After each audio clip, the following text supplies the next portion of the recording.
Presently, only basics or introductory matters of the chapter plant growth and development are going on. Because the main contents of the chapter are study of different plant growth regulator hormones, जो कि वो भी तो अभी आगे पढ़ना है. अभी तो सिर्फ बेसिक इंट्रोडक्शन की बातें हैं इस चैप्टर की. अभी ये बताएंगे, अच्छा कोशिश करेंगे कि एक ही बोर्ड वर्क में आपको कई आर्टिकल हम पढ़ा दें पहले की तरह, जिससे कि कम से कम टाइम में ज्यादा से ज्यादा चीजें जो है वो स्टडी हो जा सकें. ग्रोथ के लिए रिक्वायरमेंट्स क्या होती है? The requirement for growth are water, oxygen, nutrients, light, gravity, etc. These are some most important requirement for the growth and development in plants. अब सबके बहुत सारे रोल हैं कि भाई वाटर की जरूरत क्यों है, ऐसे बताने लगे तो बहुत सारी बातें आ गई, लेकिन कुछ एक एग्जाम्पल यहाँ पर देंगे. सपोज वाटर है और वाटर की एंडोस्मोसिस हुई सेल के अंदर, तो उससे क्या होगा, टर्गर प्रेशर टर्जिडिटी डेवलप करेगी, और उस टर्गर प्रेशर टर्जिडिटी से क्या होगा, सेल का एनलार्जमेंट एक्सटेंशन होता है. और आप जानते हो एलोंगेशन या एक्सटेंशन ये एक इंपॉर्टेंट पार्ट है ग्रोथ का. प्लस एंजाइमेटिक एक्शन के लिए वाटर चाहिए होता है. फिर ऑक्सीजन, भाई ऑक्सीजन नहीं होगा तो एरोबिक रेस्पिरेशन से एनर्जी कैसे मिलेगी? तो मेटाबॉलिक जो ऑक्सीडेटिव एनर्जी, ऑक्सीडेटिव मेटाबॉलिज्म के लिए ऑक्सीजन मिलेगी तभी एनर्जी मिलेगी, एनर्जी मिलेगी तभी तो ग्रोथ एंड डेवलपमेंट होगा. अगर न्यूट्रिएंट्स होंगे तभी प्रोटोप्लाज्म की ग्रोथ होगी, प्रोटोप्लाज्म में ग्रोथ होगी और न्यूट्रिएंट से ही एनर्जी के सोर्स आएंगे.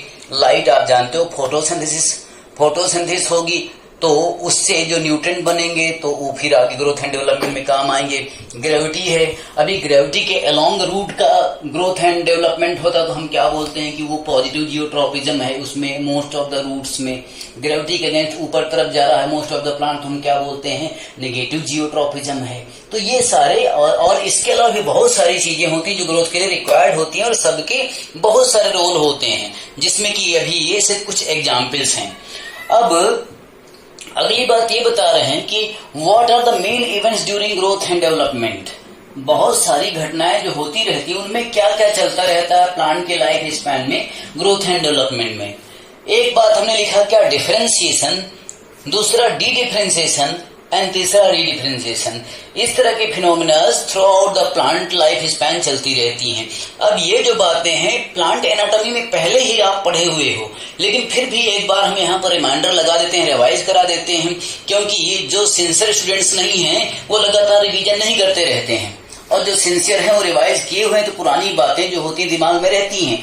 आप ध्यान रखिए, एक छोटी सी नसीहत दे रहा हूँ, every next chapter always keep in memory ये कि every next chapter is based on the previous chapters. अगर आपको प्रीवियस चैप्टर्स तैयार नहीं, उनके कॉन्सेप्ट कमजोर है, तो जाहिर है कि हर अगले चैप्टर में आपको परेशानी होगी, क्योंकि अगले चैप्टर से पिछले चैप्टर के कॉन्सेप्ट अप्लाई होते हैं.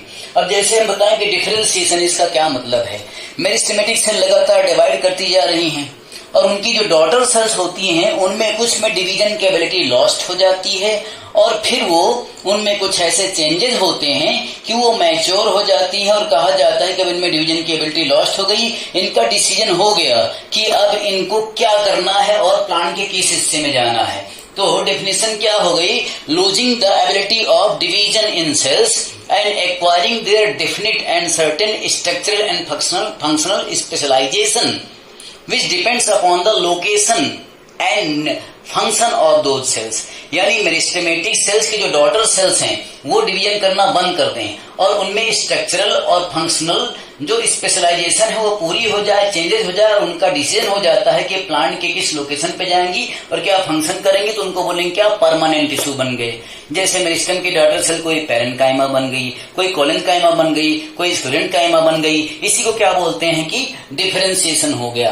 अब मान लीजिए जाइलम की ट्रैकीड्स और वेसल्स ये बनने, जिनको क्या बोलते हैं, ट्रैकेरी एलिमेंट्स.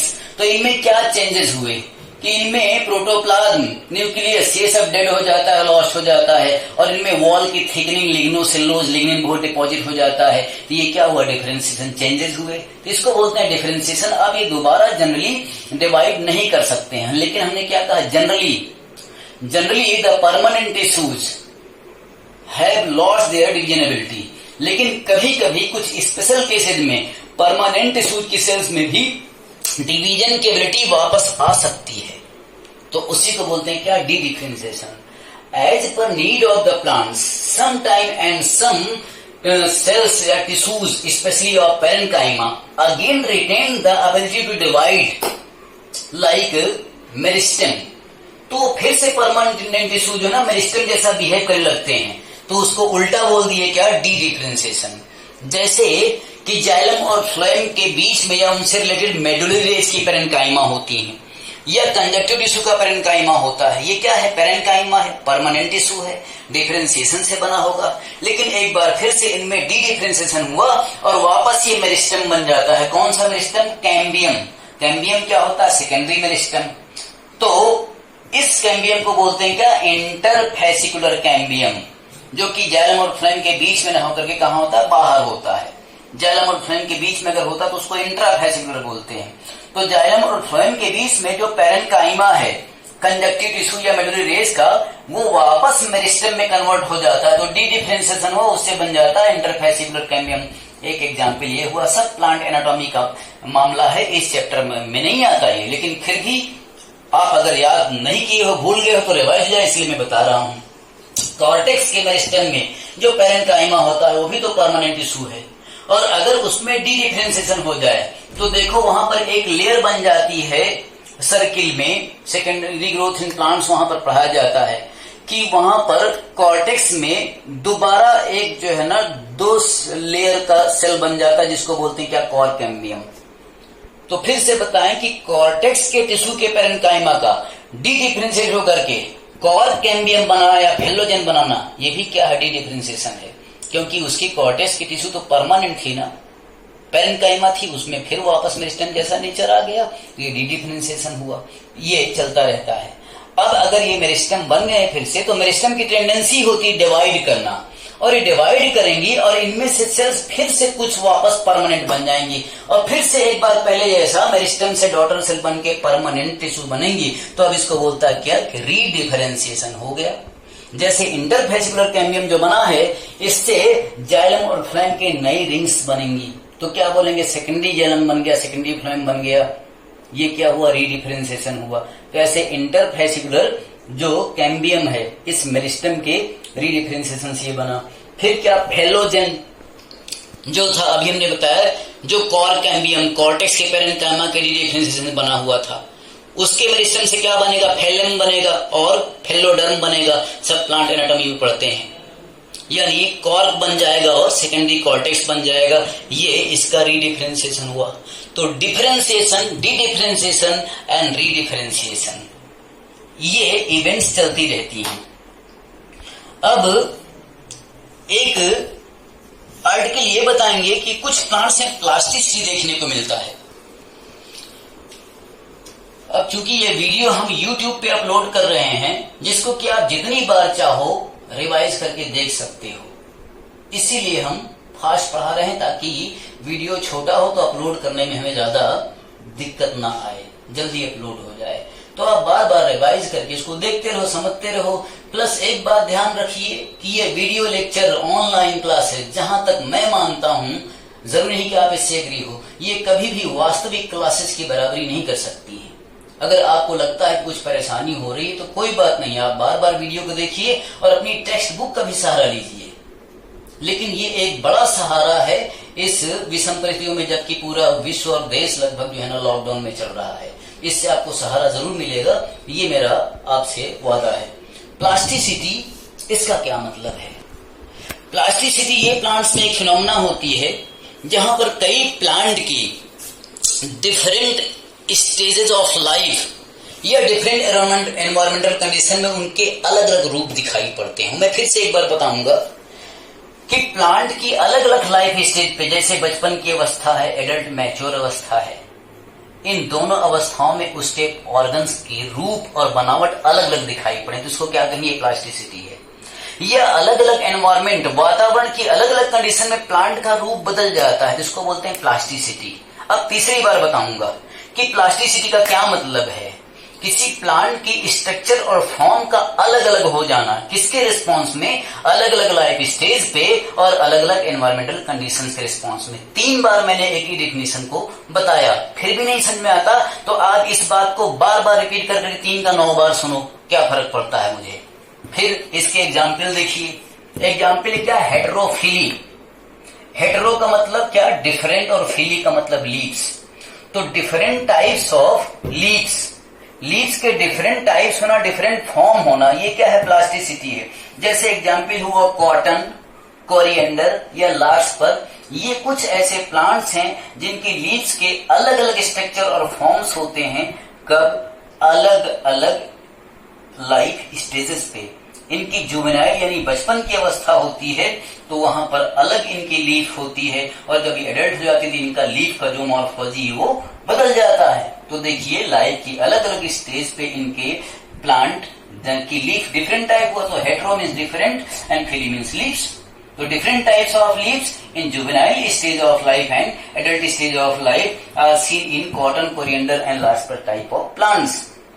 एंड एक एग्जाम्पल का सेट ये है buttercup and ranunculus aquatilis. Buttercup and ranunculus aquatilis में हेटेरोफिली होती है, डिफरेंट फॉर्म्स ऑफ लीव्स होती हैं अलग अलग एनवायरमेंटल कंडीशन में। एनवायरमेंटल कंडीशन क्या, वाटर के अंदर होना, सबमर्ज्ड होना, एक अलग एनवायरमेंटल कंडीशन है। और वही लीफ जब वाटर के ऊपर आ जाती तो वो एक अलग एनवायरमेंटल कंडीशन है। तो जब ये वाटर के अंदर रहती हैं तो वाटर के प्रेशर से क्या होता है, लीफ की लेमिना फटी हुई होती है। तो वाटर के अंदर क्या हुआ, एक्वाटिक एनवायरमेंट में लगा, उसमें डिसेक्टेड लीफ लेमिना है। और इन्हीं प्लांट्स की जो लीफ वाटर सरफेस के ऊपर रहती हैं वो फुल होती हैं, एंटायर होती हैं, वो फटी नहीं होती हैं। तो देख रहे हो आप, टू टाइप्स ऑफ लीव्स आ गई।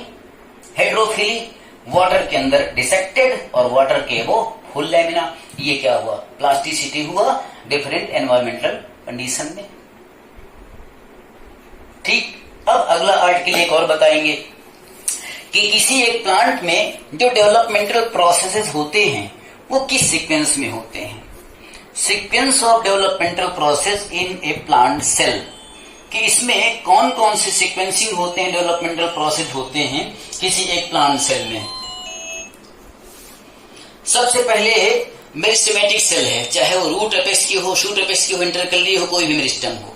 आप जानते हो मेरिस्टेम का नेचर ही क्या है, लगातार डिवाइड करते रहना माइटोसिस से। तो इसमें प्रोटोप्लाज्म में ग्रोथ हुई, प्लाज्मेटिक ग्रोथ और सेल डिवीजन हुआ, न्यू सेल डॉटर सेल मिल गई।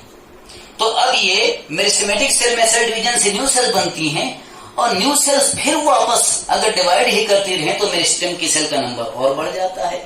यानी कई सेल्स हैं जो लगातार डिवाइड ही करती रहती हैं। डॉटर सेल जो है वो खुद अपनी डॉटर सेल बनाए तो मेरिस्टेम सेल का नंबर बढ़ता जाता है। लेकिन कुछ सेल जो है ना डिवीजन को छोड़ करके अगले प्रोसेस में इंटर कर जाती हैं, क्या कि उनका सेल का साइज बढ़ेगा, एक्सपेंशन होगा और इनलार्जमेंट होगी, और फिर वो मैच्योरेशन यानी डिफरेंशिएशन प्रोसेस में चली जाती हैं, और वो मैच्योर होकर के डिफरेंशिएट होकर के परमानेंट टिश्यू में कन्वर्ट हो जाती है। Mature cells of the permanent tissues, mature और differentiated cells of permanent tissues में आ गई मैच्योर सेल। फिर लाइफ जैसे जैसे आगे पूरी होती जा रही तो उनमें एजिंग यानी बुढ़ापा जैसी कंडीशन आएगी, सेनेसेंस होगा, हमने पहले भी बताया हुआ है, मेटाबॉलिज्म का स्लो डाउन कर जाना और ओल्ड एज का आ जाना, सेनेसेंस, और फिर तो डेथ ऑफ द सेल हो गई लिमिटेड लाइफ स्पैन के बाद। और ये क्या हुआ, पूरी जीवन गाथा लाइफ हिस्ट्री हो गई एक अकेली सेल की। अभी तक हमने बताया प्लांट ग्रोथ एंड डेवलपमेंट के जो शुरुआत के बेसिक्स एंड इंट्रोडक्टरी कंटेंट्स हैं, इनका भी बहुत इंपॉर्टेंट है। आप ध्यान से सुनिए, एक बार नहीं कई बार सुनिए, बार बार रिवाइज करिए। मैंने बताया जहां जरूरत पड़े अपने टेक्स्ट बुक का भी सहारा लीजिए, इन पे बेस्ड ऑब्जेक्टिव क्वेश्चन सॉल्व करिए। फिर अगले वीडियो लेक्चर में हम आएंगे the main contents of the chapter plant growth regulator या प्लांट हार्मोन्स पे।